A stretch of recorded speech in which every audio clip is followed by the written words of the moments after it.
بسم اللہ الرحمن الرحیم۔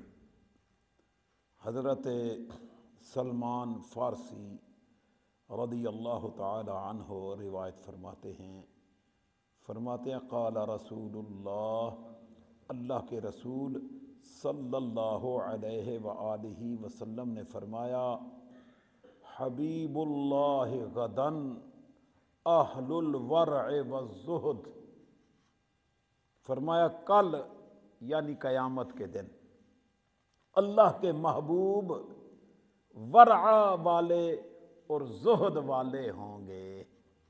یعنی قیامت کے دن اللہ کے محبوب بندے کون ہوں گے؟ جن کے اندر ورع، تقوی، پرہیزگاری ہوگی اور جنہوں نے زہد اختیار کیا ہوگا۔ زہد کا معنی ترک دنیا، دنیا سے منہ موڑنا، اس کو زہد کہتے ہیں۔ تو وہ لوگ جنہوں نے دنیا سے بے رغبتی اختیار کی، تقوی اور ورع کو اپنے اندر پیدا کیا، یہ لوگ اللہ کے رسول صلی اللہ علیہ وسلم فرماتے ہیں اللہ کے محبوب ہوں گے۔ تو یہ کتنی بڑی بات ہے، اللہ کا محبوب ہونا اور قیامت کے دن ہونا۔ غدن سے مراد قیامت کا دن ہے، تو اس دن اللہ کے محبوبوں کے لیے ہی آسانیاں ہوں گی، ورنہ اللہ نے اپنے دشمنوں کے لیے تو بڑی تکلیفیں بنا رکھی ہیں، جو جہنم کی صورت میں مختلف سزاؤں کے ساتھ انہیں تکلیف میں مبتلا کر دیا جائے گا۔ تو اس لیے بندے کو چاہیے کہ ایمان کے بعد ورع، تقوی، پرہیزگاری یہ اپنے اندر پیدا کرے، تاکہ اسے دنیا میں بھی اور قبر و حشر میں بھی آسانیاں نصیب ہو جائیں۔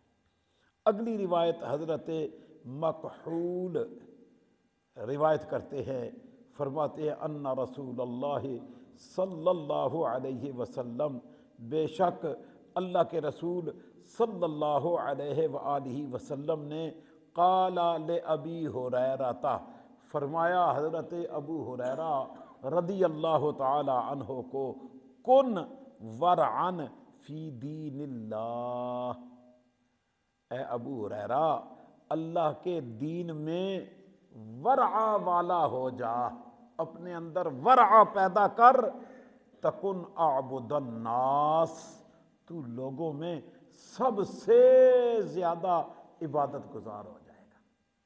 تو اپنے اندر ورع پیدا کر، اس عمل سے تو لوگوں میں، انسانوں کے اندر سب سے زیادہ عبادت کرنے والا ہو جائے گا۔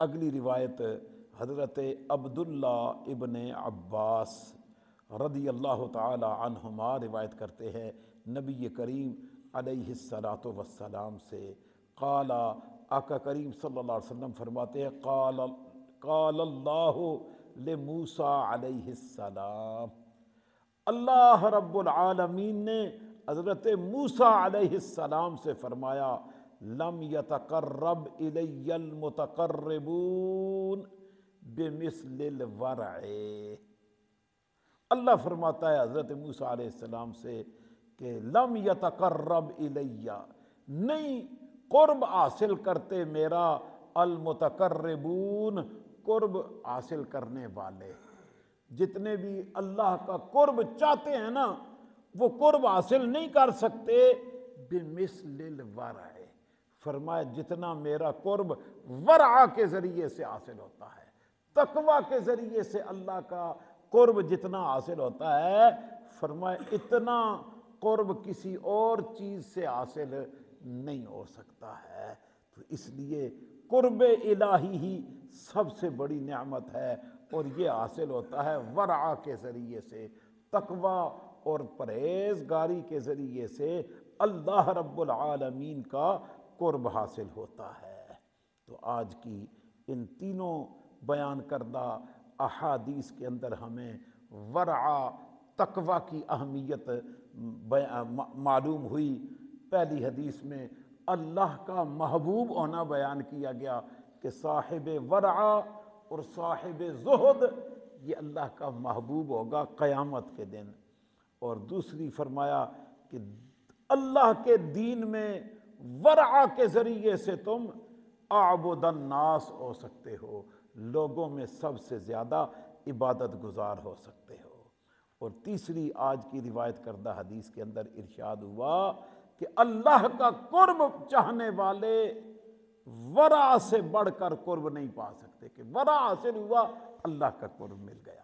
تو جنہیں اللہ کا قرب حاصل ہو جاتا ہے وہ دنیا میں ہوں، وہ قبر میں ہوں، وہ حشر میں ہوں، جہاں بھی ہوں اللہ کی مہربانیوں میں ہوتے ہیں، اللہ کی عطاؤں میں ہوتے ہیں۔ تو اس لیے ہمیں چاہیے کہ ہم اپنے اعمال کے اندر ہر عمل کو ایسے کریں کہ جس سے ہمارے اندر ورع اور تقوی پیدا ہو جائے۔ نماز ہے، روزہ ہے، زکوٰۃ ہے، عبادات ہے، ان کے اندر ورع اصل شے ہے۔ ہمیں نماز اور عبادت کے لیے حکم دیا گیا تو ساتھ فرمایا کہ لعلکم تتقون، روزوں کا حکم دیا تو فرمایا لعلکم تتقون، کہ تم روزے رکھو تم متقین ہو جاؤ گے، تم اللہ کی عبادت کرو تم متقین ہو جاؤ گے۔ تو یہ ورع حاصل کرنے کے ذرائع ہیں۔ اللہ پاک ہمیں متقین کی جماعت میں شامل فرمائے، اور وہ اعمال جو تقوی اور ورع کے خلاف ہیں اللہ ہمیں ان سے بچنے کی توفیق عطا فرما دے۔ وما علیہ الا البلاغ المبین۔